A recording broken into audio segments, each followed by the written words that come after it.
ছিল এক বিশাল জঙ্গল। সেই জঙ্গলের রাজা ছিল এক শক্তিশালী সিংহ। একদিন দুপুরে পেট ভরে খেয়ে সে গাছের নিচে ঘুমোচ্ছিল।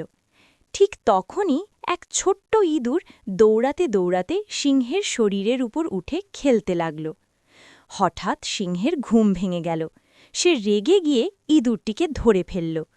ইঁদুরটি ভয়ে কাঁপতে কাঁপতে বলল, মহারাজ, আমাকে ছেড়ে দিন, একদিন আমিও আপনার উপকার করতে পারি।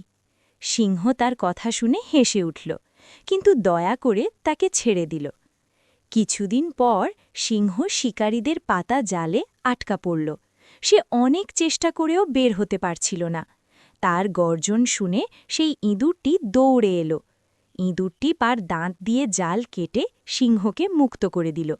সিংহ তখন বুঝতে পারল, ছোট হলেও কেউ তুচ্ছ নয়। সে ইঁদুরটিকে ধন্যবাদ দিল এবং আর কখনো ছোট কাউকে অবহেলা করল না।